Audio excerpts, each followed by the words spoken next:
राजस्थान की सरकार जिसका अब आधा कार्यकाल पूरा हो चुका है, लेकिन इस आधे कार्यकाल के दौरान वह अपने ही नेता और विधायकों को खुश करने में असमर्थ रही है।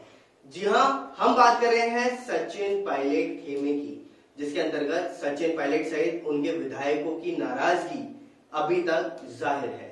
और लगभग इसमें 10 माह पहले आप सभी को बता दूं कि एक कमेटी बनाई गई थी, जिसके अंतर्गत यह फैसला किया गया था कि इन 3 सदस्यों की कमेटी सचिन पायलट खेमे के लिए पूरी जांच करेगी और इस पर फैसला देगी। लेकिन अभी तक इसका कोई भी फैसला सामने नहीं आया है। आखिर क्यों? इसका पूरा इंतजार सचिन पायलट के साथ साथ उनके खेमे के विधायक भी कर रहे हैं कि आखिर ऐसा क्यों हो रहा है कि 10 माह बीत गए, कमेटी भी बन गई और कमेटी ने जांच भी करी, लेकिन उस जांच का रिजल्ट अभी तक सामने नहीं आया। आखिर क्यों? इसी के चलते हुए एक बड़ा सवाल तो इसमें यह भी उठ करके सामने आया है कि अभी हाल ही में नगर निगम ग्रेटर महापौर और 3 पार्षदों को जो निलंबित करने का मामला सामने आया था, उसमें तो सरकार ने तुरंत एक्शन ले लिया था, वो भी छुट्टी वाले दिन। लेकिन सरकार ने अभी तक अपनी ही पार्टी के जो खेमे के विधायक और मंत्री हैं, उनकी बात को नजरअंदाज क्यों किया? क्या उन्हें सरकार अपना हिस्सा नहीं मानती, या फिर सरकार का उनसे काम निकल चुका है इसलिए सरकार अब उनकी तरफ ध्यान नहीं दे रही?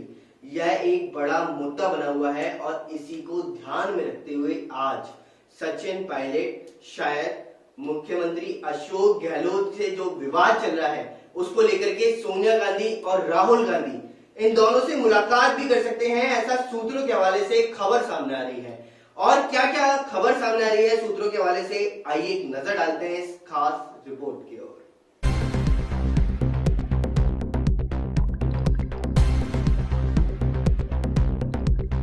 कांग्रेस आला कमान सचिन पायलट से 10 माह पहले किए वादों को अब तक पूरा नहीं कर पाया। जो 3 सदस्यीय कमेटी भी बनाई गई थी, वह भी अब तक निर्णय तक नहीं पहुंच सकी है। ऐसे में पायलट खेमे के फिर तीखे तेवर सामने आ गए हैं। इस खेमे का कहना है कि राजस्थान जैसे ही हालात पंजाब के अंदर है, लेकिन पंजाब में 4 साल पहले ही कांग्रेस में आए नवजोत सिंह सिद्धू ने वहां के सीएम अमरिंदर सिंह के कामकाज को लेकर के सवाल उठाए, तो तत्काल सुलह कमेटी बनी और 15 दिन में ही मुख्यमंत्री और सिद्धू खेमे के विधायकों की सुनवाई हो गई। पायलट खेमे का कहना है कि राज्य की कांग्रेस सरकार का आधा कार्यकाल पूरा हो चुका है, लेकिन 10 माह पहले जो वादे किए गए थे वह अब तक पूरे नहीं किए गए। पार्टी को सत्ता में लाने वाले कार्यकर्ताओं की सुनवाई न होना दुर्भाग्यपूर्ण तो है ही, और गौरतलब है कि पायलट ने पिछले साल गहलोत सरकार के बगावत कर करीब 1 माह तक अपने समर्थक विधायकों के साथ दिल्ली में डेरा जमा रखा था।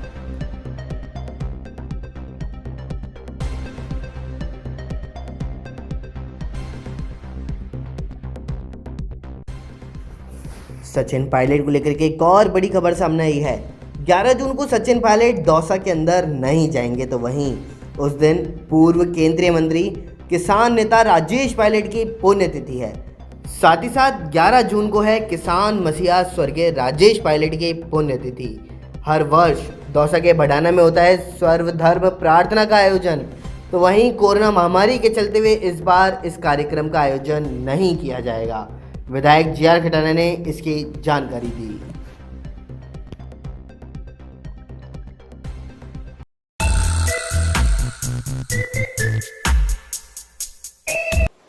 नमस्कार, स्वागत है आपका न्यूज 19 में। मैं पुलिस सक्सेना आपके साथ। आइए नजर डालते हैं अखबार की सुर्खियां मेरे साथ। आप सभी को बता दूं कि लगातार देश के अंदर लिंगानुपात का मामला चलता आ रहा था और हर साल इसके आंकड़े निकाले जाते थे कि प्रति 1000 लड़कों के मुताबिक कितनी लड़कियां देश के अंदर हैं और किस किस राज्य में क्या क्या आंकड़े दर्शा रहे हैं। क्योंकि लिंगानुपात का मामला बहुत बड़ा मामला है और इस लिंगानुपात के मामले से ही देश के अंदर अर्थव्यवस्था का भी पता चलता है कि कहां पर कितनी समझदारी है और किन लोगों ने कितना इसके प्रति जागरूकता दिखाई है। तो इसी को लेकर के आप सभी को बता दूं कि इसी बीच एसडीजी ने 2020 और 2021 के लिंगानुपात निकाले हैं, जिसके अंतर्गत 1000 बेटों पर बेटियों की संख्या को निकाला गया है और इसके अंतर्गत छत्तीसगढ़ सबसे आगे रहा है। जिसमें 958 लड़कियों की दर्ज की गई है 1000 लड़कों में।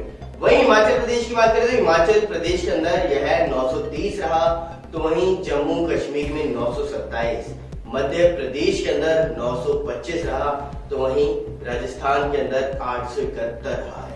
इसी के साथ राजस्थान पूरे देश के अंदर 17वें नंबर पर आया है, जिसमें लिंगानुपात 871,000 बेटों के ऊपर बेटियों का देखने को मिला है।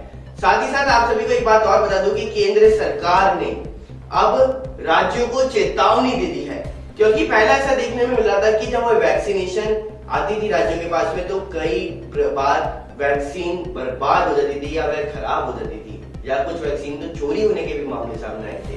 तो इसी के चलते हुए इस बार वैक्सीन अगर खराब हुई तो इसकी पूरी जिम्मेदारी राज्यों की होगी, ना कि केंद्र सरकार की होगी। और इसी के चलते हुए आप सभी को बता दूं कि अब राज्यों को ज्यादा सतर्क होने की जरूरत है कि वैक्सीनों को खराब ना किया जाए। अगर उसको खराब किया जाएगा तो उसकी जिम्मेदारी राज्यों की होगी और इसी का असर सीधा सीधा सप्लाई पर पड़ेगा, क्योंकि अगर आपने जितनी डोज खराब करी है तो केंद्र उसी हिसाब से आपसे आंकड़े मांगेगा और आंकड़े मांगने के बाद में ही आपको अगली डोज प्रोवाइड करवाएगा। इसी के साथ साथ कुल टीकों पर अभी अगर हम बात करें तो 45,000 करोड़ रुपए केंद्र सरकार खर्च करेगी, और जिससे पूरे देश के अंदर इस कोरोना वैक्सीन का टीकाकरण किया जा सकेगा। साथ ही साथ आप सभी को एक बात और बताता हूं कि राजस्थान की राजधानी जयपुर के अंदर नगर निगम ग्रेटर महापौर को और 3 पार्षदों पर चल रहे गर्मागर्म मामले में अब नोटिस दिया गया है। 3 दिन में उनसे जवाब मांगा गया है कि आखिरकार क्या बात हुई है, आप भी अपना पक्ष रख दीजिए। लेकिन सामान्य तौर पर पहले स्पष्टीकरण होता है और उसके बाद में फैसला लिया जाता है, लेकिन ये केस दूसरा है। इसमें पहले फैसला ले लिया गया, उनको निलंबित कर दिया गया और उसके बाद में अब उनसे जवाब मांगा गया है कि आप भी अपना जवाब हमारे समक्ष में पेश कर दीजिए। ये कहाँ की राजनीति है कि आखिर पहले तो उनको अपने पद से हटवा दिया और पद से हटाने के बाद में फिर अब उनसे स्पष्टीकरण मांग रहे हैं कि आपको 3 दिन का समय दिया जाता है कि 3 दिन में आप बताएं कि क्या कुछ पूरा मामला है और अपनी सफाई दे सकते हैं। साथ ही साथ आप सभी को बता दूं कि देश के अंदर कोरोना महामारी तो इन दिनों कम होती जा रही है, लेकिन वहीं आप सभी सावधान हो जाइए, क्योंकि जब से ये 2 दिन से इस लॉकडाउन को कम किया गया है और इसमें थोड़ी सी छूट मिली है, तब से वापस से केसों में बदलाव आने शुरू हो गए हैं। अगर हम राजस्थान की बात करें तो राजस्थान के अंदर कल पीछे 24 घंटे के अंदर 529 कोरोना के नए मरीज सामने आए हैं, तो वहीं 32 लोगों की कोरोना की वजह से मौत भी सामने आई है। वहीं राजस्थान की राजधानी जयपुर, जहां पर पिछले 1 दिन पहले 75 केस सामने आए थे, वह अब बढ़ करके दुगने केस हो चुके हैं और 141 राजस्थान की राजधानी जयपुर के अंदर कल कोरोना के केस सामने आए हैं। तो आप सभी सावधान हो जाइए और मास्क और सैनिटाइजर और 2 गज की दूरी जरूर रखें, जिससे इस कोरोना महामारी को खत्म किया जा सके। तो अखबार की खास सुर्खियों के अंदर फिलहाल इतना ही। बने रहिए न्यूज़ 19 के साथ। नमस्कार। राजनीति को लेकर के एक और बड़ी खबर सामने आई है। राजनीति के क्षेत्र में आज एक बड़ा डेवलपमेंट हो सकता है। एक दिग्गज नेता के भाजपा ज्वाइन करने की खबर सामने आ रही है। जी हाँ, बड़ी खबर हम आप तक पहुंचा रहे हैं कि दिग्गज नेता के भाजपा ज्वाइन करने की खबर सामने आई है। दिल्ली में भाजपा ज्वाइन करने की खबर है, तो वहीं भाजपा के राष्ट्रीय नेताओं की मौजूदगी में भाजपा को ज्वाइन किया जा सकता है। और जानकारी सूत्रों के हवाले से खबर ये सामने आ रही है कि कांग्रेस से जुड़े हुए हो सकते हैं ये दिग्गज राजनेता। जी हाँ, कांग्रेस से जुड़े हुए ये दिग्गज राजनेता हो सकते हैं, लेकिन आखिर कौन है कांग्रेस का ये बड़ा नेता? दोपहर को 1 बजे अनिल बलूनी प्रेस कॉन्फ्रेंस में इसका खुलासा करेंगे। अलबत्ता फिलहाल 2 नाम अभी भी चर्चाओं में नजर आ रहे हैं। जितिन प्रसाद या नवजोत सिंह सिद्धू का नाम चर्चाओं में है, लेकिन फिलहाल दौड़ में सबसे आगे जितिन प्रसाद बताए जा रहे हैं। जालौर के राजकीय अस्पताल में 5 साल की बच्ची ने पानी न मिलने की वजह से दम तोड़ दिया।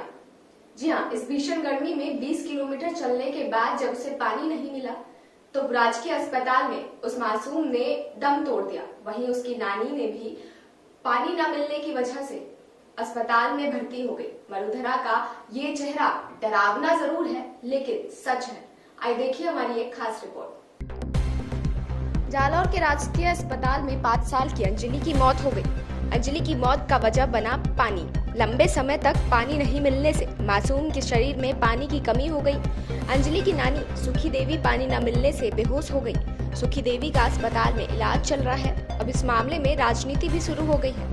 यकीन करना मुश्किल है, लेकिन ये डरावना सच है। राजस्थान के जालौर में एक 5 साल की बच्ची की भीषण गर्मी में 20 किलोमीटर पैदल चलने के बाद पानी न मिलने से मौत हो गई।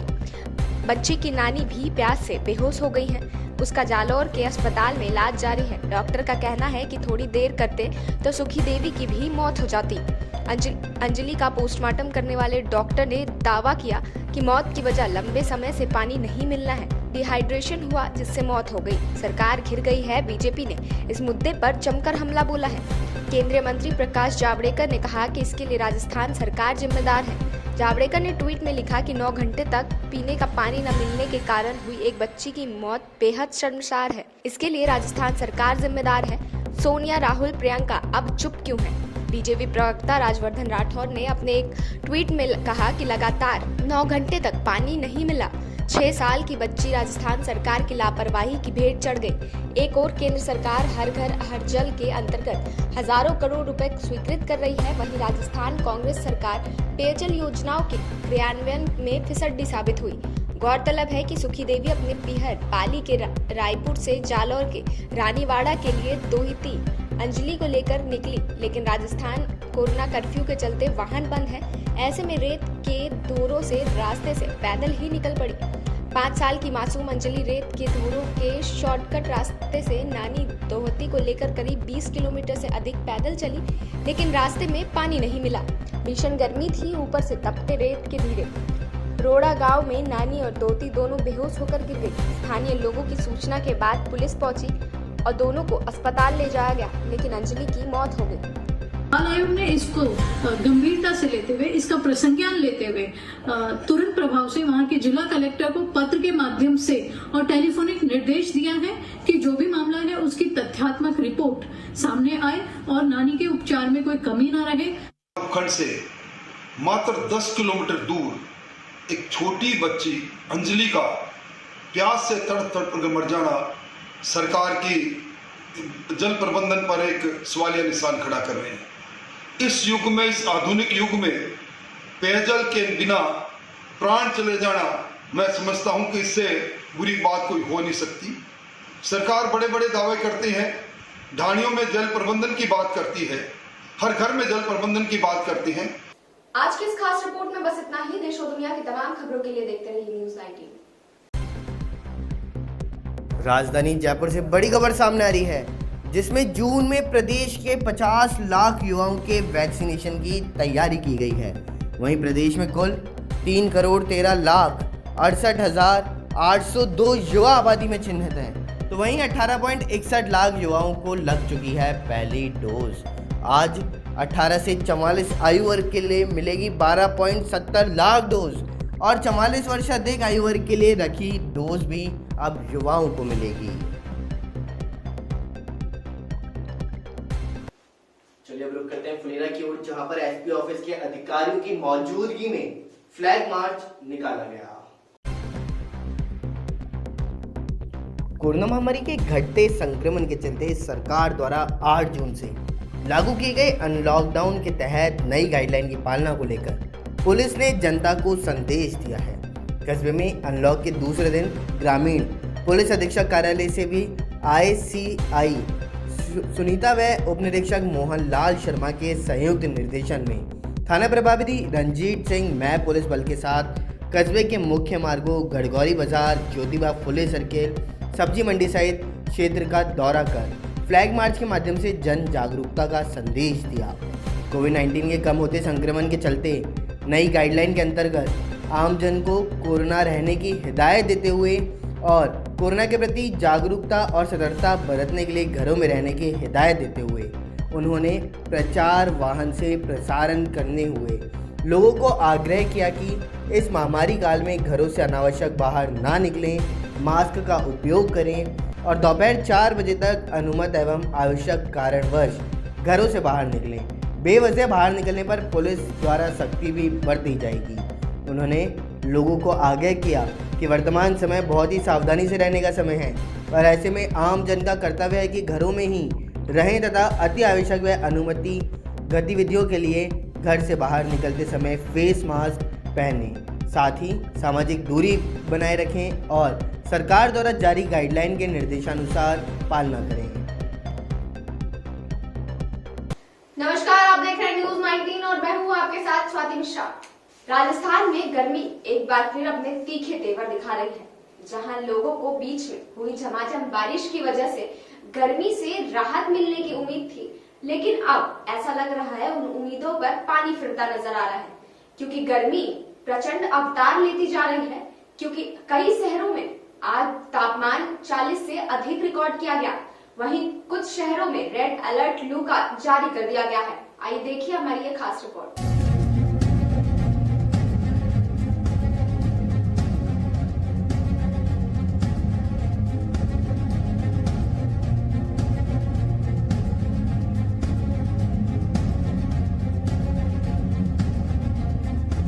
राजस्थान में एक बार फिर गर्मी ने तीखे तेवर दिखाने शुरू कर दिए हैं। अधिकतर शहरों में 40 डिग्री के ऊपर तापमान पहुंच रहा है। गंगानगर में 45, चूरू में 43 व हनुमानगढ़, बाड़मेर, बीकानेर में 42 डिग्री तापमान, तो वहीं जयपुर में 41.4 डिग्री तापमान दर्ज हुआ है। चिलचिलाती धूप से लोगों को बेहाल करने लगी है। राहत की बात यह है कि बंगाल की खाड़ी में कम दबाव का क्षेत्र बनने से राजस्थान में मानसून जल्दी आने की संभावना बनी हुई है। पश्चिमी राजस्थान में तेज हवाएं चलने लगी हैं। ये मानसून को आगे बढ़ाने में मदद करेंगी। कई जिलों में लू का रेड अलर्ट भी जारी कर दिया गया है। मौसम विभाग के अनुसार राजस्थान के कई जिलों में लू का रेड अलर्ट जारी किया गया है। चूरू, सीकर, गंगानगर, हनुमानगढ़, बीकानेर, बाड़मेर, भरतपुर, धौलपुर व करौली में 3 से 4 दिन तक तेज हवाएं चलेंगी। इन हवाओं की गति 30 से 45 किलोमीटर प्रति घंटा रह सकती है। हवा की तेज गति के कारण आसमान में धूल भी छाई रहेंगी। वहीं 14 जून से बारिश की संभावना भी जताई गई है, जिसके बाद लोगों को गर्मी से राहत मिलेगी। नागौर से बड़ी खबर सामने आ रही है। जायल नागौर डिडवाना रोड पर कैंपर और ट्रक के बीच में भिड़ंत हो चुकी है, तो वहीं कैंपर चालक की मौके पर ही मौत हो गई और एक अन्य घायल की घटना की सूचना पर रोल पुलिस पहुंची है मौके पर। नमस्कार, स्वागत है आपका न्यूज 19 में और मैं हूं आपके साथ स्वाति मिश्रा। अब तक की तमाम बड़ी खबरों की ओर नजर डालते हैं फटाफट अंदाज में। 9 जून को बीजेपी सांसद ज्योतिरादित्य सिंधिया 3 दिन के एमपी दौरे पर जा रहे हैं। इस दौरान वो भोपाल, ग्वालियर और चंबल क्षेत्र में रहेंगे।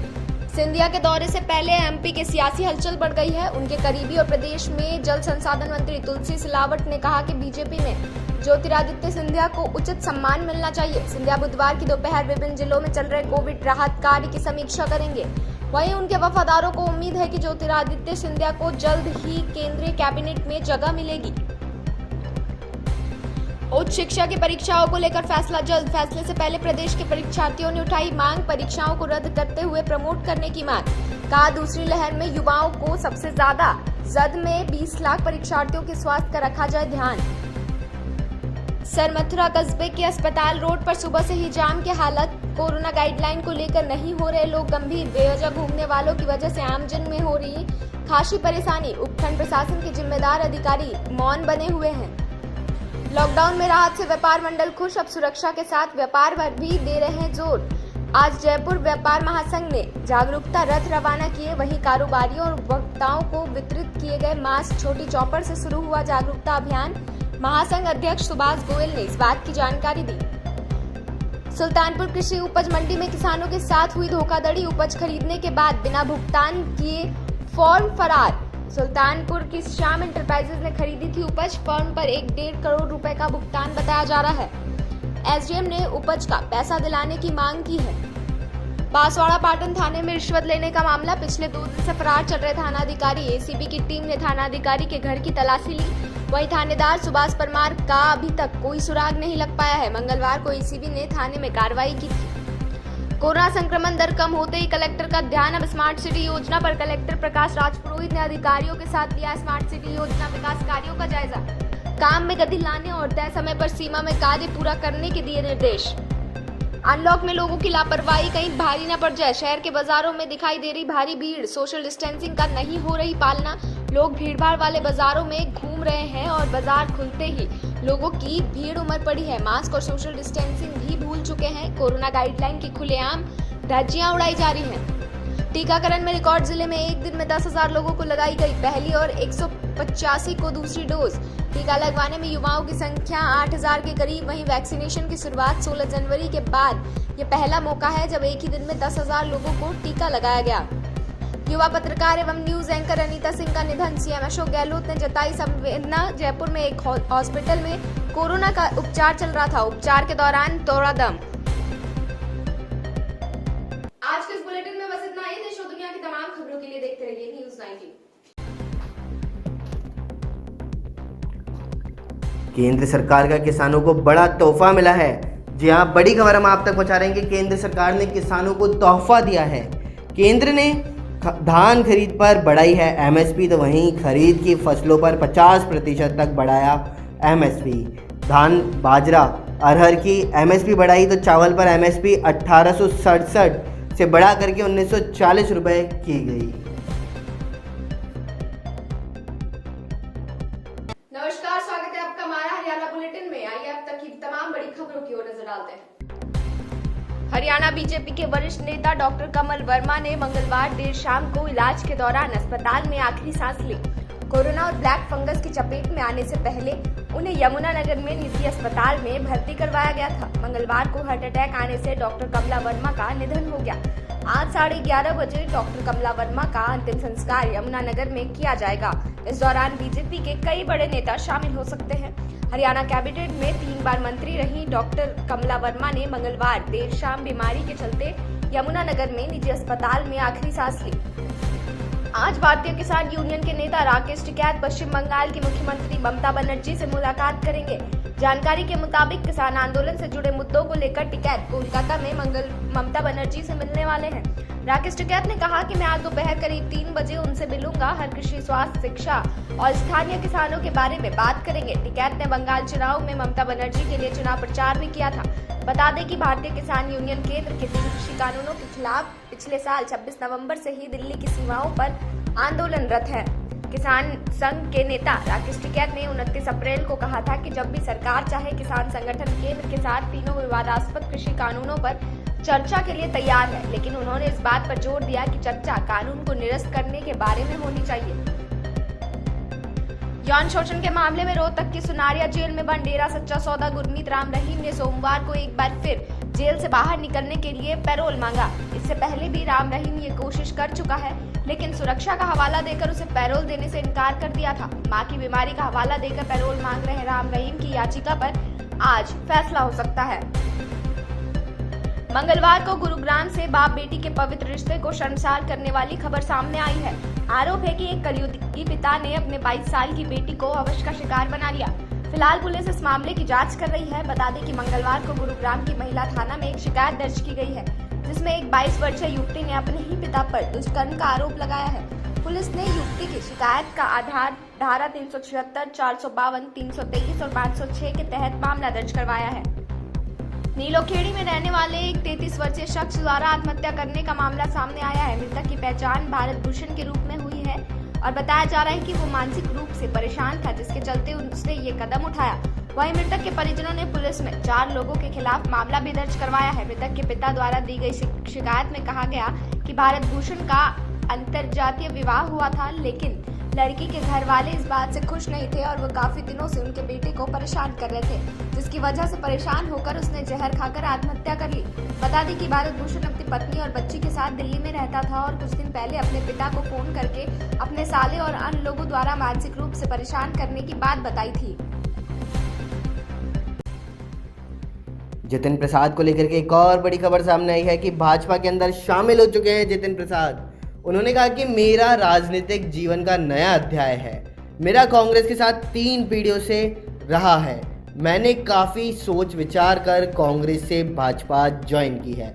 बड़ी खबर हम आपसे भी करते हैं कि भाजपा में शामिल हो चुके हैं जितिन प्रसाद और उन्होंने साथ ही साथ कहा कि संस्थागत दल सिर्फ भाजपा है, बाकी दल व्यक्ति विशेष क्षेत्रीय रह गए हैं।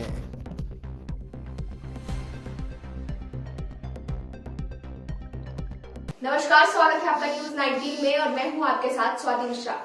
आए दिन हम तमाम तरह की घटनाएं सुनते रहते हैं, लेकिन जब एक रक्षा करने वाला डॉक्टर ही भक्षक बन जाए, फिर आखिर लोग कहां जाए।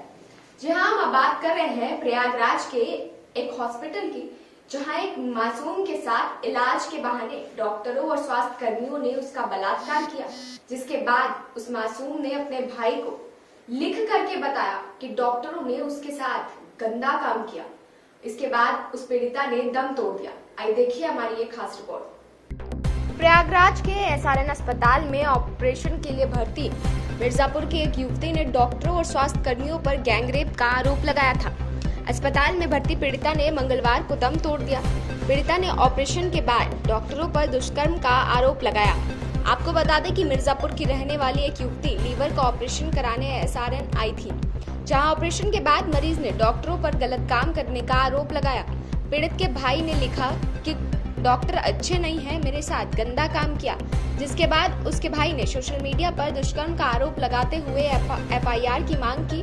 पीड़िता के होश में न होने के कारण एफआईआर नहीं लिखी गई, जिसके बाद अस्पताल प्रशासन ने आनन फानन में 5 सदस्य जांच टीम गठित कर दिया था और जांच में सारे आरोप निराधार बताए। वहीं मंगलवार को पीड़िता की इलाज के दौरान मृत्यु हो गई। अब पीड़िता के भाई ने डॉक्टर पर साजिश कर हत्या का आरोप लगाते हुए कहा कि 2 दिन से डॉक्टर आ रहे थे और कह रहे थे कि तुम्हारी बहन की सांस की नली खराब हो गई है और ऑपरेशन करना पड़ेगा, इसमें उसकी जान जा सकती है, और फॉर्म पर साइन करने के लिए कह रहे थे, जिसके बाद परिजनों ने साइन करने से मना कर दिया और परिजनों के अनुसार डॉक्टर ने खुद ही कहा था कि अभी फौरन ऑपरेशन की जरूरत नहीं है। आज की इस खास रिपोर्ट में बस इतना ही। देश और दुनिया की तमाम खबरों के लिए देखते रहिए न्यूज 19। सचिन पायलट को लेकर के एक और बड़ी खबर सामने आई है। सचिन पायलट कैंप से निकल रही है खबर। सूत्रों से मिल रही जानकारी के अनुसार सोनिया गांधी राहुल गांधी से मिलने का समय मांगा गया है। वहीं पंजाब की तर्ज पर दिल्ली में मिलना चाहेंगे आला कमान से सचिन पायलट। बड़ी खबर हम आप तक बता रहे हैं कि सचिन पायलट सोनिया गांधी राहुल गांधी से मिलने का समय मांगा है और पंजाब की तर्ज पर दिल्ली से मिलना चाहेंगे आला कमान से। दिल्ली जाकर के आला कमान से मिलने की रणनीति भी अभी बनाई जा रही। वहीं खबर सेडवा से सामने आ रही है, जहां पर बाड़मेर पुलिस अधीक्षक के निर्देशन पर सेडवा पुलिस ने कार्रवाई करते हुए अवैध डोडा पोस्ट भारी मात्रा में बरामद किया है। तो आइए नजर डालते हैं पूरी रिपोर्ट की ओर। बाड़मेर जिला पुलिस अधीक्षक आनंद शर्मा के निर्देश पर जिले के विभिन्न पुलिस थाना क्षेत्र में चलाए जा रहे अवैध नशे के सौदागरों के खिलाफ अभियान को लेकर के सेडवा पुलिस ने मंगलवार को बड़ी कार्रवाई करते हुए पुलिस थाना क्षेत्र के नजदीकी केकड़ गांव सरहद में एक बोलेरो कैंपर गाड़ी सहित 49 किलो अवैध डोडा पोस्ट बरामद करने में सफलता हासिल की है। सेडवा पुलिस थाना अधिकारी जेठाराम जयपाल ने जानकारी देकर बताया कि मुखबिर की इत्तला मिली है कि केकड़ गांव में एक बोलेरो कैंपर गाड़ी आने वाली है, जिसके चलते अवैध रूप से डोडा पोस्ट सप्लाई करने जा रहे हैं और इसको लेकर पुलिस ने गांव में नाकाबंदी की, जिसके चलते एक बोलेरो कैंपर तेज स्पीड से आती हुई दिखी। उसको रुकवाने का पुलिस ने प्रयास किया तो उस बोलेरो कैंपर गाड़ी चालक ने गाड़ी को तेजी से भगाते हुए नाकाबंदी तोड़ भागने लगे और पुलिस ने पीछा करते हुए गाड़ी को पकड़ लिया। गाड़ी चालक सहित एक अन्य आरोपी मौके से फरार हो गया। तो वहीं पुलिस ने बोलेरो गाड़ी सहित डोडा पोस्ट को जब्त कर आरोपियों की तलाश शुरू कर दी। सर, अभी एक डोडा पोस्ट का मामला है, क्या है मामला? श्रीमान जिला पुलिस अधीक्षक बाड़मेर के द्वारा चलाए जा रहे विशेष अभियान अवैध मादक पदार्थों की तस्करी की रोकथाम हेतु तो आज सुबह जरिए मुखबिर सूचना मिली कि एक बोलेरो कैंपर गाड़ी RJ04 GB 1652 जिसमें से एक व्यक्ति अवैध डोडा चूरा लेकर यहाँ केकड़ की सरहद में देने आएगा, जिस पर अर्ली मॉर्निंग वहाँ नाकाबंदी की। नाकाबंदी के दौरान गाड़ी को रोकने की कोशिश की, गाड़ी नाकाबंदी तोड़ के भग गई। पीछा किया तो दोनों व्यक्ति गाड़ी छोड़ के भग गए। गाड़ी में 2 सवार व्यक्ति थे। गाड़ी की तलाशी ली तो उसमें से 3 कट्टों में 49 किलो अवैध डोडा पोस्ट बरामद हुआ, जिस पर प्रकरण दर्ज करके अनुसंधान किया जा रहा है। वहीं जयपुर से एक और बड़ी खबर सामने आई है। सचिन पायलट ने नाराजगी जताई है। सुलह कमेटी की ओर से कोई एक्शन नहीं लेने पर पायलट ने अपनी नाराजगी जता दी। तो वहीं पार्टी के लिए खून पसीना बहाने वाले कार्यकर्ताओं को उनका हक नहीं मिल रहा। कांग्रेस में आए दिन कलह की चर्चाएं जोर पे रहती हैं, लेकिन एक बार फिर कांग्रेस के सामने एक बड़ी मुसीबत सामने आ गई है। कांग्रेस को एक जोरदार झटका लगा है, क्योंकि कांग्रेस के वरिष्ठ नेता और राहुल गांधी के काफी करीब माने जाने वाले जितिन आज बीजेपी में शामिल हो गए। बीजेपी में शामिल होने के बाद क्या कुछ कहा है उन्होंने, आइए देखिए हमारी इस खास रिपोर्ट में। कांग्रेस को एक बार फिर से बड़ा झटका लगा है। कांग्रेस के गद्दावर नेता व राहुल गांधी के करीबी जतिन प्रसाद बीजेपी में शामिल हो गए हैं। बीजेपी में शामिल होने के बाद उन्होंने कहा कि मेरे जीवन का नया अध्याय शुरू हो रहा है। प्रसाद ने कहा कि मैं भाजपा अध्यक्ष जेपी नड्डा, प्रधानमंत्री नरेंद्र मोदी, गृह मंत्री अमित शाह और सभी भाजपा नेताओं का ध्यान रखता हूं और धन्यवाद देता हूं। ये राजनीतिक जीवन का नया अध्याय शुरू हो रहा है। मेरा कांग्रेस से 3 पीढ़ियों का नाता है। ये सवाल ये नहीं है कि मैं किस दल को छोड़कर आ रहा हूँ, सवाल ये है कि किस दल में जा रहा हूँ और क्यों जा रहा हूँ। कुछ सालों से महसूस किया कि आज देश में असली मायने में कोई राजनीतिक दल है तो वो भाजपा है। राष्ट्रीय दल तो भाजपा ही है। इसके अलावा मुख्यमंत्री में केंद्रीय मंत्री पीयूष गोयल ने उन्हें पार्टी की सदस्यता दिलाई। इससे पहले जतिन प्रसाद ने गृह मंत्री अमित शाह से उसके आवास पर मुलाकात भी की। वहीं पार्टी की सदस्यता लेने के बाद जतिन ने कांग्रेस पर तंज भी कसा है। सर्वप्रथम तो मैं आज के इस दिन भारतीय जनता पार्टी के राष्ट्रीय अध्यक्ष श्री जेपी नड्डा जी, इस देश के यशस्वी प्रधानमंत्री आदरणीय नरेंद्र मोदी जी, इस देश के कर्मयोगी गृह मंत्री आदरणीय अमित शाह जी और समस्त भारतीय जनता पार्टी नेतृत्व का मैं धन्यवाद अर्पित करता हूं कि उन्होंने आज इस भारतीय जनता पार्टी परिवार में मुझे सदस्यता और सम्मान दिया है। आज कोई इस देश में असली माने में कोई राजनीतिक दल है जो संस्थागत इंस्टीट्यूशनल दल है, वो भारतीय जनता पार्टी है। बाकी दल तो व्यक्ति विशेष और क्षेत्र के हो गए, मगर राष्ट्रीय दल के नाम पे अगर आज भारत में कोई दल है तो भारतीय जनता पार्टी है। रात दिन भारत की सेवा में निस्वार्थ लगे हुए हैं। हम देखते आए हैं, हमने चुनौतियों का सामना भी किया, जनता ने हमें दरकिनार भी किया है, तो हम जानते हैं कि उनके प्रति देश की भावना क्या है, प्रधानमंत्री जी के प्रति। और वो जो नए भारत का निर्माण कर रहे हैं उसमें मुझे भी एक सदस्यता जो आज मैंने ग्रहण की है भारतीय जनता पार्टी की, एक योगदान छोटा सा करने का भारत के प्रति, भारत की जनता की आने वाली पीढ़ियों के प्रति करने का अवसर मिलेगा।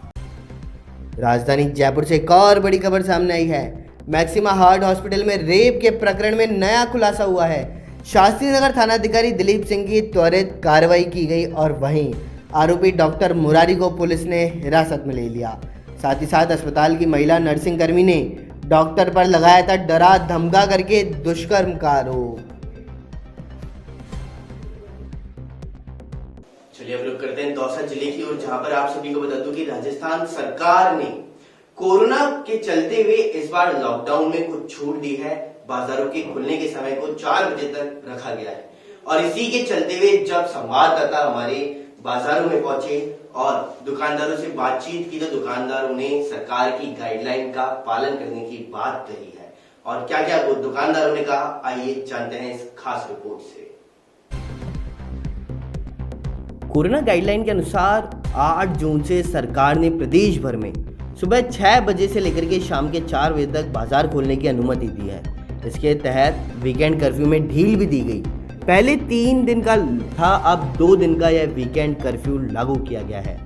पूनम टॉकीज के पीछे दुकानदारों से जब बातचीत की गई तो पूनम टॉकीज के पीछे सतीश दंग्याज ने कहा कि पूरे 1.5-2 महीने से जो लॉकडाउन था, आज बाजार खुले हैं और उन्होंने पूरे 1.5-2 महीने सरकार की गाइडलाइन की पालना भी की और जब बाजार खुले तो ग्राहकी की उम्मीद है और अगर दोबारा भी कोई ऐसी गाइडलाइन आएगी तो सरकार द्वारा उसकी पूरी पालना करने के लिए यह प्रयत्न करेंगे।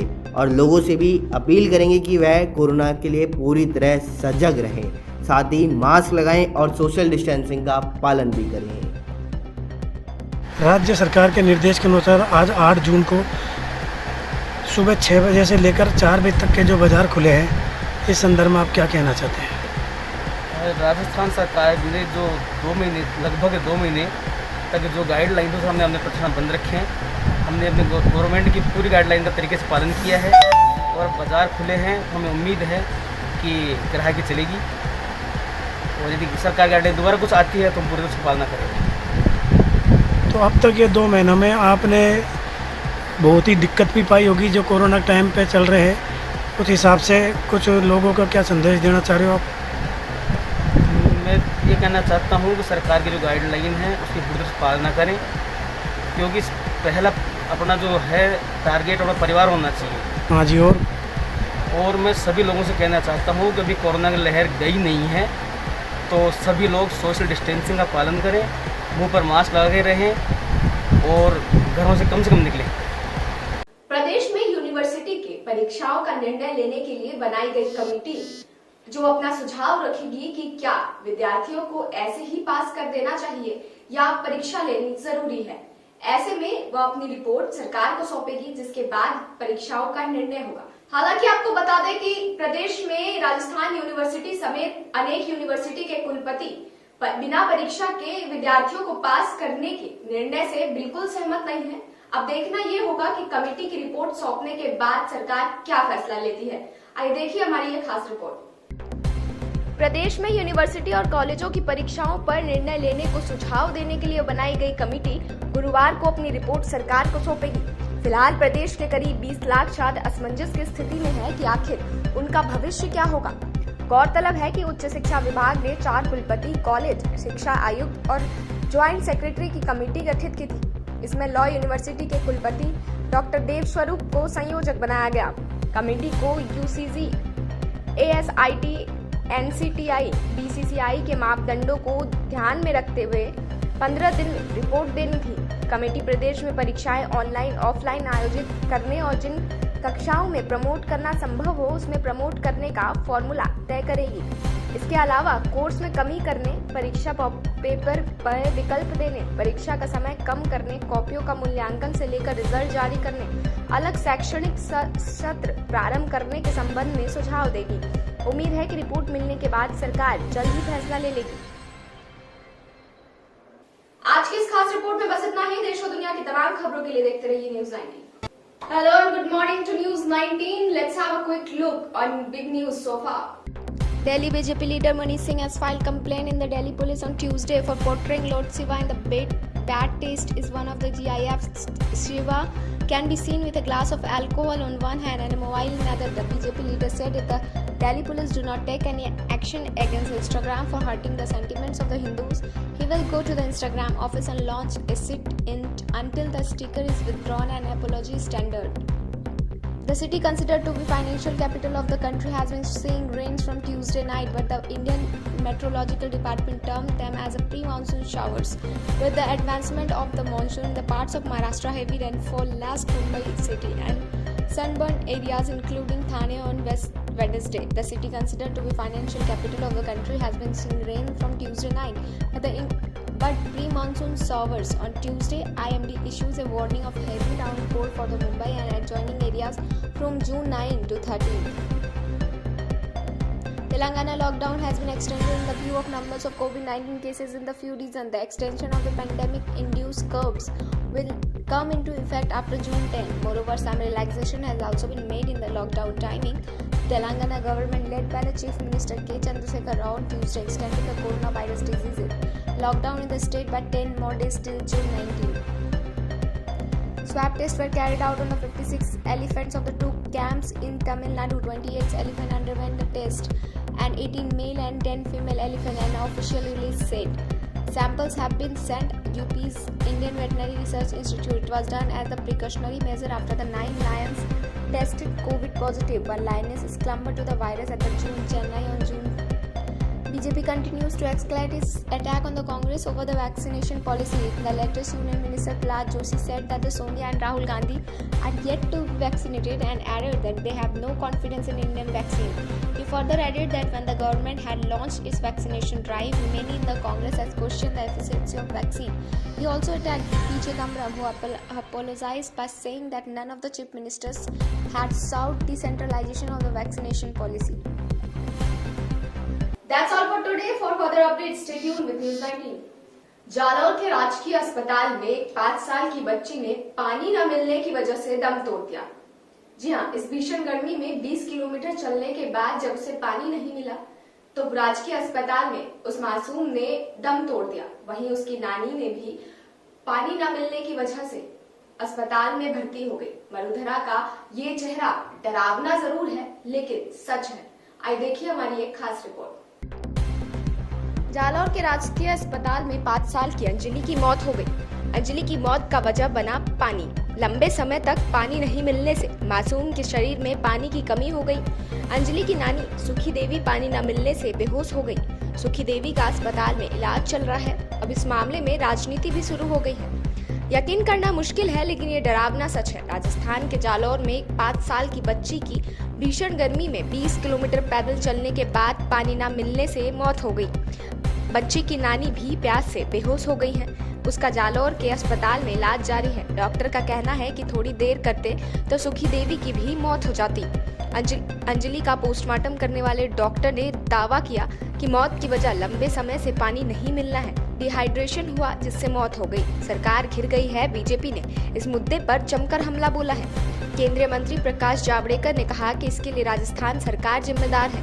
जावड़ेकर ने ट्वीट में लिखा कि 9 घंटे तक पीने का पानी न मिलने के कारण हुई एक बच्ची की मौत बेहद शर्मसार है। इसके लिए राजस्थान सरकार जिम्मेदार है। सोनिया, राहुल, प्रियंका अब चुप क्यों हैं? बीजेपी प्रवक्ता राजवर्धन राठौर ने अपने एक ट्वीट में कहा कि लगातार 9 घंटे तक पानी नहीं मिला। 6 साल की बच्ची राजस्थान सरकार की लापरवाही की भेंट चढ़ गई। एक और केंद्र सरकार हर घर हर जल के अंतर्गत हजारों करोड़ रुपए स्वीकृत कर रही है। वहीं राजस्थान कांग्रेस सरकार पेयजल योजनाओं के क्रियान्वयन में फिसड्डी साबित हुई। गौरतलब है कि सुखी देवी अपने पीहर पाली के रायपुर से जालौर के रानीवाड़ा के लिए दोहिती अंजलि को लेकर निकली, लेकिन राजस्थान कोरोना कर्फ्यू के चलते वाहन बंद है। ऐसे में रेत के धोरों से रास्ते से पैदल ही निकल पड़ी। 5 साल की मासूम अंजलि रेत के धोरों के शॉर्टकट रास्ते से नानी दोहती को लेकर करीब 20 किलोमीटर से अधिक पैदल चली, लेकिन रास्ते में पानी नहीं मिला। भीषण गर्मी थी, ऊपर से तपते रेत के धीरे। रोड़ा गांव में नानी और दोती दोनों बेहोश होकर गिर गई। स्थानीय लोगों की सूचना के बाद पुलिस पहुंची और दोनों को अस्पताल ले जाया गया, लेकिन अंजलि की मौत हो गई। बाल आयोग ने इसको गंभीरता से लेते हुए, इसका प्रसंज्ञान लेते हुए तुरंत प्रभाव से वहां के जिला कलेक्टर को पत्र के माध्यम से और टेलीफोनिक निर्देश दिया है कि जो भी मामला है उसकी तथ्यात्मक रिपोर्ट सामने आए और नानी के उपचार में कोई कमी न रहे। खंड से मात्र 10 किलोमीटर दूर एक छोटी बच्ची अंजलि का प्यास से तड़प कर मर जाना सरकार की जल प्रबंधन पर एक सवालिया निशान खड़ा कर रहे हैं। इस युग में, इस आधुनिक युग में पेयजल के बिना प्राण चले जाना, मैं समझता हूं कि इससे बुरी बात कोई हो नहीं सकती। सरकार बड़े बड़े दावे करती है, ढाणियों में जल प्रबंधन की बात करती है, हर घर में जल प्रबंधन की बात करती है। आज की इस खास रिपोर्ट में बस इतना ही। देश और दुनिया की तमाम खबरों के लिए देखते रहिए न्यूज़ 19। राजधानी जयपुर से बड़ी खबर सामने आ रही है, जिसमें जून में प्रदेश के 50 लाख युवाओं के वैक्सीनेशन की तैयारी की गई है। वहीं प्रदेश में कुल 3,13,68,802 युवा आबादी में चिन्हित हैं। तो वहीं 18.61 लाख युवाओं को लग चुकी है पहली डोज। आज 18 से 44 आयु वर्ग के लिए मिलेगी 12.70 लाख डोज और 44 वर्ष से अधिक आयु वर्ग के लिए रखी डोज भी अब युवाओं को मिलेगी। नमस्कार, स्वागत है आपका हमारा हरियाणा बुलेटिन में। आइए अब तक की तमाम बड़ी खबरों की ओर नजर डालते हैं। हरियाणा बीजेपी के वरिष्ठ नेता डॉक्टर कमल वर्मा ने मंगलवार देर शाम को इलाज के दौरान अस्पताल में आखिरी सांस ली। कोरोना और ब्लैक फंगस की चपेट में आने से पहले उन्हें यमुनानगर में निजी अस्पताल में भर्ती करवाया गया था। मंगलवार को हार्ट अटैक आने से डॉक्टर कमला वर्मा का निधन हो गया। आज 11:30 बजे डॉक्टर कमला वर्मा का अंतिम संस्कार यमुनानगर में किया जाएगा। इस दौरान बीजेपी के कई बड़े नेता शामिल हो सकते हैं। हरियाणा कैबिनेट में 3 बार मंत्री रही डॉक्टर कमला वर्मा ने मंगलवार देर शाम बीमारी के चलते यमुनानगर में निजी अस्पताल में आखिरी सांस ली। आज भारतीय किसान यूनियन के नेता राकेश टिकैत पश्चिम बंगाल की मुख्यमंत्री ममता बनर्जी से मुलाकात करेंगे। जानकारी के मुताबिक किसान आंदोलन से जुड़े मुद्दों को लेकर टिकैत कोलकाता में ममता बनर्जी से मिलने वाले हैं। राकेश टिकैत ने कहा कि मैं आज दोपहर करीब 3 बजे उनसे मिलूंगा। हर कृषि, स्वास्थ्य, शिक्षा और स्थानीय किसानों के बारे में बात करेंगे। टिकैत ने बंगाल चुनाव में ममता बनर्जी के लिए चुनाव प्रचार भी किया था। बता दें कि भारतीय किसान यूनियन केंद्र के 3 कृषि कानूनों के खिलाफ पिछले साल 26 नवंबर से ही दिल्ली की सीमाओं पर आंदोलनरत है। किसान संघ के नेता राकेश टिकैत ने 29 अप्रैल को कहा था कि जब भी सरकार चाहे किसान संगठन केंद्र के साथ तीनों विवादास्पद कृषि कानूनों पर चर्चा के लिए तैयार है, लेकिन उन्होंने इस बात पर जोर दिया कि चर्चा कानून को निरस्त करने के बारे में होनी चाहिए। यौन शोषण के मामले में रोहतक की सुनारिया जेल में बंद डेरा सच्चा सौदा गुरमीत राम रहीम ने सोमवार को एक बार फिर जेल से बाहर निकलने के लिए पैरोल मांगा। इससे पहले भी राम रहीम ये कोशिश कर चुका है, लेकिन सुरक्षा का हवाला देकर उसे पैरोल देने से इनकार कर दिया था। मां की बीमारी का हवाला देकर पैरोल मांग रहे राम रहीम की याचिका पर आज फैसला हो सकता है। मंगलवार को गुरुग्राम से बाप बेटी के पवित्र रिश्ते को शर्मसार करने वाली खबर सामने आई है। आरोप है कि एक कलयुगी पिता ने अपने 22 साल की बेटी को हवस का शिकार बना लिया। फिलहाल पुलिस इस मामले की जांच कर रही है। बता दें कि मंगलवार को गुरुग्राम की महिला थाना में एक शिकायत दर्ज की गई है, जिसमें एक 22 वर्षीय युवती ने अपने ही पिता पर दुष्कर्म का आरोप लगाया है। पुलिस ने युवती की शिकायत का आधार धारा 376, 452, 323 और 506 के तहत मामला दर्ज करवाया है। नीलोखेड़ी में रहने वाले एक 33 वर्षीय शख्स द्वारा आत्महत्या करने का मामला सामने आया है। मृतक की पहचान भारत भूषण के रूप में हुई है और बताया जा रहा है कि वो मानसिक रूप से परेशान था, जिसके चलते उसने ये कदम उठाया। वहीं मृतक के परिजनों ने पुलिस में 4 लोगों के खिलाफ मामला भी दर्ज करवाया है। मृतक के पिता द्वारा दी गई शिकायत में कहा गया कि भारत भूषण का अंतरजातीय विवाह हुआ था, लेकिन लड़की के घर वाले इस बात से खुश नहीं थे और वो काफी दिनों से उनके बेटे को परेशान कर रहे थे, जिसकी वजह से परेशान होकर उसने जहर खाकर आत्महत्या कर ली। बता दें कि भारत भूषण अपनी पत्नी और बच्ची के साथ दिल्ली में रहता था और कुछ दिन पहले अपने पिता को फोन करके अपने साले और अन्य लोगों द्वारा मानसिक रूप से परेशान करने की बात बताई थी। नागौर से बड़ी खबर सामने आ रही है। जायल नागौर डिडवाना रोड पर कैंपर और ट्रक के बीच में भिड़ंत हो चुकी है, तो वहीं कैंपर चालक की मौके पर ही मौत हो गई और एक अन्य घायल की घटना की सूचना पर रोल पुलिस पहुंची है मौके पर। नमस्कार, स्वागत है आपका न्यूज 19 में और मैं हूं आपके साथ स्वाति मिश्रा। अब तक की तमाम बड़ी खबरों की ओर नजर डालते हैं फटाफट अंदाज में। 9 जून को बीजेपी सांसद ज्योतिरादित्य सिंधिया 3 दिन के एमपी दौरे पर जा रहे हैं। इस दौरान वो भोपाल, ग्वालियर और चंबल क्षेत्र में रहेंगे।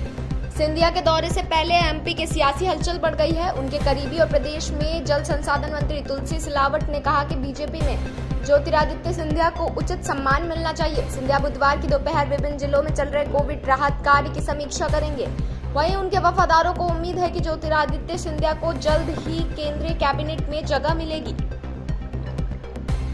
उच्च शिक्षा की परीक्षाओं को लेकर फैसला जल्द। फैसले से पहले प्रदेश के परीक्षार्थियों ने उठाई मांग, परीक्षाओं को रद्द करते हुए प्रमोट करने की मांग। कहा दूसरी लहर में युवाओं को सबसे ज्यादा जद में 20 लाख परीक्षार्थियों के स्वास्थ्य का रखा जाए ध्यान। सरमथुरा कस्बे के अस्पताल रोड पर सुबह से ही जाम की हालत। कोरोना गाइडलाइन को लेकर नहीं हो रहे लोग गंभीर। बेवजह घूमने वालों की वजह से आमजन में हो रही खासी परेशानी। उपखंड प्रशासन के जिम्मेदार अधिकारी मौन बने हुए हैं। लॉकडाउन में राहत से व्यापार मंडल खुश। अब सुरक्षा के साथ व्यापार भी दे रहे हैं जोर। आज जयपुर व्यापार महासंघ ने जागरूकता रथ रवाना किए। वहीं कारोबारियों और उपभोक्ताओं को वितरित किए गए मास्क। छोटी चौपड़ से शुरू हुआ जागरूकता अभियान। महासंघ अध्यक्ष सुभाष गोयल ने इस बात की जानकारी दी। सुल्तानपुर कृषि उपज मंडी में किसानों के साथ हुई धोखाधड़ी। उपज खरीदने के बाद बिना भुगतान किए फॉर्म फरार। सुल्तानपुर की श्याम इंटरप्राइजेज ने खरीदी थी उपज। फर्म पर 1.5 करोड़ रुपए का भुगतान बताया जा रहा है। एसडीएम ने उपज का पैसा दिलाने की मांग की है। बांसवाड़ा पाटन थाने में रिश्वत लेने का मामला। पिछले 2 दिन से फरार चल रहे थानाधिकारी एसीबी की टीम ने थानाधिकारी के घर की तलाशी ली। वहीं थानेदार सुभाष परमार का अभी तक कोई सुराग नहीं लग पाया है। मंगलवार को एसीबी ने थाने में कार्रवाई की थी। कोरोना संक्रमण दर कम होते ही कलेक्टर का ध्यान अब स्मार्ट सिटी योजना पर। कलेक्टर प्रकाश राजपुरोहित ने अधिकारियों के साथ लिया स्मार्ट सिटी योजना विकास कार्यों का जायजा। काम में गति लाने और तय समय पर सीमा में कार्य पूरा करने के दिए निर्देश। अनलॉक में लोगों की लापरवाही कहीं भारी न पड़ जाए। शहर के बाजारों में दिखाई दे रही भारी भीड़, सोशल डिस्टेंसिंग का नहीं हो रही पालना। लोग भीड़भाड़ वाले बाजारों में घूम रहे हैं और बाजार खुलते ही लोगों की भीड़ उमड़ पड़ी है। मास्क और सोशल डिस्टेंसिंग भी भूल चुके हैं। कोरोना गाइडलाइन की खुलेआम धज्जियां उड़ाई जा रही हैं। टीकाकरण में रिकॉर्ड जिले में एक दिन में 10,000 लोगों को लगाई गई पहली और 185 को दूसरी डोज। टीका लगवाने में युवाओं की संख्या 8,000 के करीब। वहीं वैक्सीनेशन की शुरुआत 16 जनवरी के बाद ये पहला मौका है जब एक ही दिन में 10,000 लोगों को टीका लगाया गया। युवा पत्रकार एवं न्यूज एंकर अनीता सिंह का निधन। सीएम अशोक गहलोत ने जताई संवेदना। जयपुर में एक हॉस्पिटल में कोरोना का उपचार चल रहा था। उपचार के दौरान तोड़ा दम। आज के इस बुलेटिन में बस इतना ही। देश और दुनिया की तमाम खबरों के लिए देखते रहिए न्यूज़ 19। चलिए अब रुक करते हैं अंता की ओर, जहां पे चारागाह भूमि का सीमांकन करवाया गया। जिला कलेक्टर भारत द्वारा दिए निर्देशानुसार उपखंड क्षेत्र अंता के ग्राम पंचायत पचेल कला में स्थित चारागाह भूमि को अतिक्रमण से मुक्त रखने हेतु चारागाह भूमि का सीमांकन करवाया गया, जिसमें चतुर सीमा निर्धारित करते हुए सीमा पर बोर्ड लगवाए गए और सीमांकन हेतु राजस्व विभाग के द्वारा दल गठन किया गया था, जिसमें रशीद मोहम्मद पटवारी हल्का पचेल कला, अशोक मीणा पटवारी हल्का बड़गांव को नियुक्त किया गया था। ग्राम पंचायत कोरम सदस्य की उपस्थिति में सीमांकन हुआ, जिसमें सरपंच चंद्रकला बैरवा, सामाजिक कार्यकर्ता हेमंत बैरवा, उप सरपंच श्यामबाई मीणा सहित कई लोग उपस्थित रहे।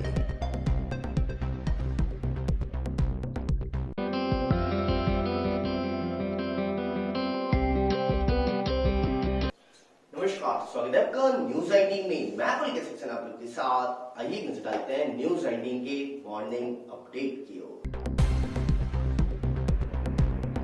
भगवान शिव के ग्राफिक इंटरचेंज फॉर्मेट फाइल को लेकर के भारतीय जनता पार्टी के नेता मनीष सिंह ने इंस्टाग्राम के खिलाफ शिकायत दर्ज कराई है।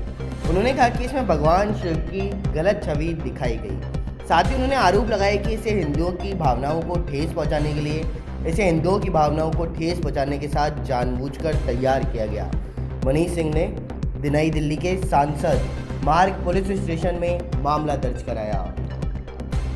अगर आप मछली खाने के शौकीन हैं तो उसमें यदि आपको झींगा मछली बेहद पसंद है और अगर आप नोएडा ग्रेटर नोएडा में रहते हैं तो आपको एक अच्छी खबर है।